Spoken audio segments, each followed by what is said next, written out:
Let's discuss the peaceful use of atomic power. When the first atom bomb blasted out of existence, the most populous and prosperous city of Hiroshima, without warning, the conscience of the world was horrified at the depth to which man's inhumanity could descend.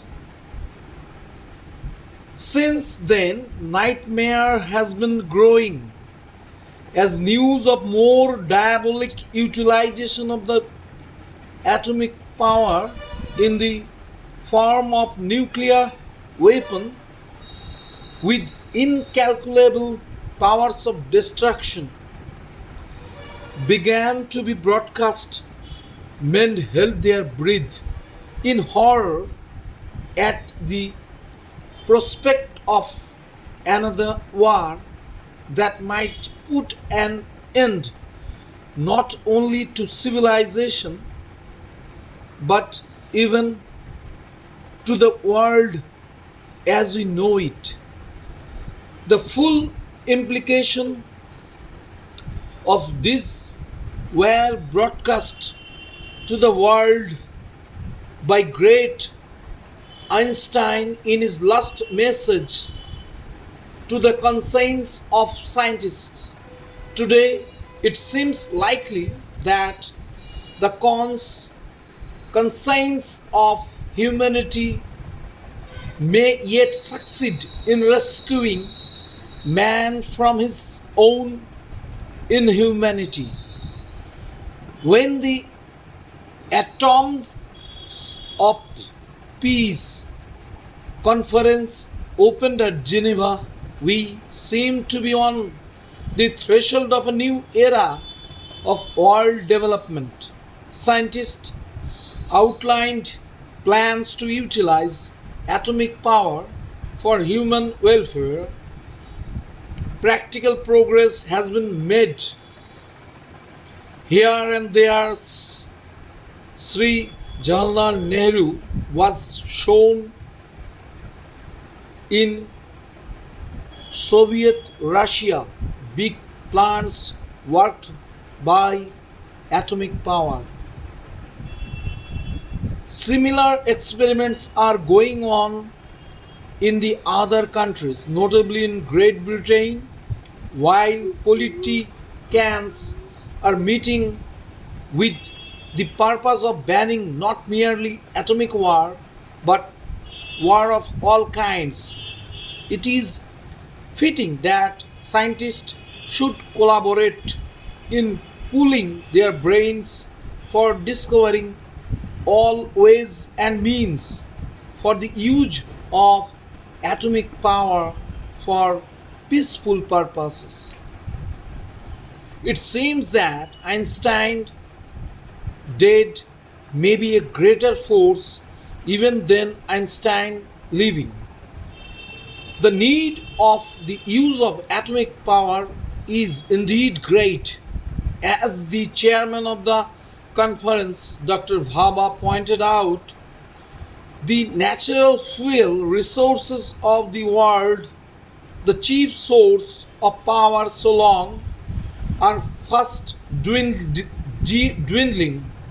The tremendous growth of the world population in geometric progression and the increasing consumption of fuel have posed a serious problem, and if there is no alternative source of power, modern industrial civilization would be destroyed for want of fuel alone. This discovery of atomic energy offers a solution of the problem that would last for an indefinite period. Having regard to the dangerous potential inherent in atomic power, it may be thought by some that mankind should give it a wide berth and depend more and more on hydroelectricity. for necessary power requirements, but the development of hydraulic resources will be show will be sh- will be a slow process, not more than 4% a year, which is quite insufficient to cope with the rapidity with which our needs are increasing. For this reason alone, if for no other, man must set himself to the task of utilizing atomic power and helping underdeveloped countries to do so in order to maintain a uniform and equable rate of material progress throughout the world. The primary duty of the scientists of the world today is therefore to cooperate for the total good of humanity. There must be, on the one hand, a complete disclosure of the known reserves of uranium and thorium throughout the world, and on the other, unhindered exchange of views be between the scientists of the world for common good of humanity. For as Dr. Bhabha declared, in this matter, our responsibility to humanity transcends our allegiance to any state, a revolutionary concept in these days when governments are using scientists for their own selfish interest and are putting all unheard of embargo on the exchange and spread of knowledge. The need for using atomic power for peaceful ends is not less pressing in India.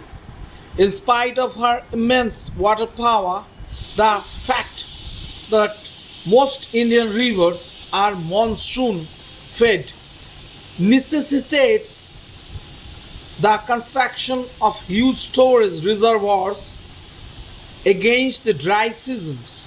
Apart from this, Dr. Bhabha made the startling disclosure that the total hydroelectric potential of India, when fully harnessed, could only deliver an amount of energy totaling about a seventh of that combined obtained by burning cattle dung.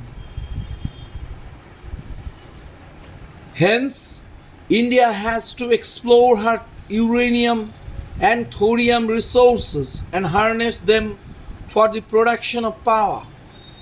The immediate task that faces India is to set up in the ensuing decades a few atomic stations which will produce enriched or pure nuclear fuel. Such stations should be economically located in areas of the country remote from coal fields where there is an urgent demand of power which cannot be met in time from hydroelectric sources. The advantage of using nuclear power are manifest. Coal is confined to particular areas and have to be mined and transported at a great cost. Hydroelectric power necessitates the construction of storage dams that not only involve huge cost but displacement of large population. But a nuclear station can be set up almost at any place. As the statesman put it, it can be set up preferably in remote and rugged places where there is less risk from accident or contamination and where land values financially or social are cheap. The capital expenditure for setting up these stations would be great indeed, but the subsequent cost is the comparatively minor one of building transmission lines. The secrecy that used to be maintained over atomic discoveries in wartime is no longer required. This makes international cooperation more practicable. Already, the atomic fair that accompanied the conference has proved valuable as a commercial advertisement. It seems that further off atomic age is no longer a matter of speculation but is within the range of achievement. The only impediment that has to be overcome is likely to be the cost, which is, as at present, deemed exorbitant. The chairman of the Geneva Conference, Dr. Bhabha, predicted that a method will be found for liberation fusion energy in a controlled manner within the next 2 decades. While that happens, said he, the energy problem of the world will have been truly solved forever, for the fuel will be as plentiful as heavy hydrogen in the world. The atomic age will see a total abolition of war and an era of powerful, peaceful coexistence based on uniform prosperity for all parts of the world. Thank you.